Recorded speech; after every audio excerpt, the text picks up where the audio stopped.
মৌসুমী ও চামড়া আড়তদারদের দর কষাকষিতে চট্টগ্রামে ১ লাখ পিস কোরবানির পশুর চামড়া নষ্ট হয়ে সিটি কর্পোরেশনের ময়লার ভাগাড়ে স্থান হয়েছে। কিছু লাভের আশায় কোরবানির পশুর চামড়া সংগ্রহে নেমে দাম না পেয়ে লোকসানে দিশেহারা মৌসুমী ব্যবসায়ীরা।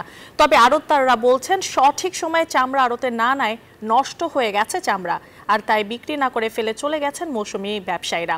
রতন দাসের ছবিতে নয়ন বড়ুয়া জয়ের বিশেষ রিপোর্ট।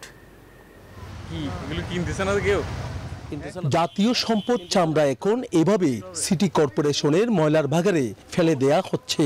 গ্রামে গঞ্জে প্রত্যন্ত অঞ্চল থেকে কিছু লাভের আশায় রাঙ্গুনিয়ার নুরুল আফসার প্রায় ৬০০ পিসের মতো চামড়া নিয়ে চামড়ার আড়তে বিক্রি করতে আসলেও এক পিস চামড়া ১০ টাকা দিয়েও বিক্রি করতে না পেরে রাস্তায় ফেলে রেখে চলে গেছেন এই মৌসুমী ব্যবসায়ী। একই অবস্থা আরো অনেকের।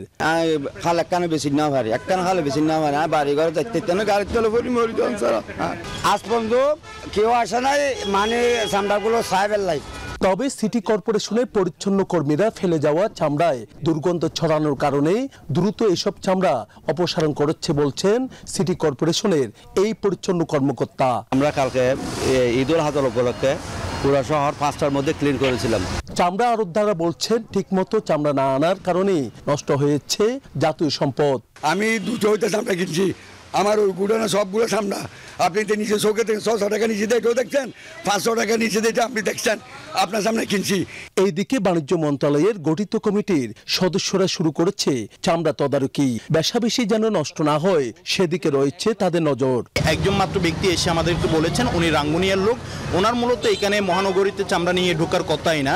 অন্যদিকে লবণযুক্ত চামড়া যেন ট্যানারির কাছে দ্রুত বিক্রি করতে পারে সেদিকে নজর রয়েছে বললেন বাণিজ্য মন্ত্রণালয় গঠিত কমিটির প্রধান। মুসলিম সাহেব কথা দিয়েছেন যেভাবে হোক উনি কোনো চামড়া ফেলে রাখবেন না, চামড়া উনি নিয়ে নিবেন ওনারা।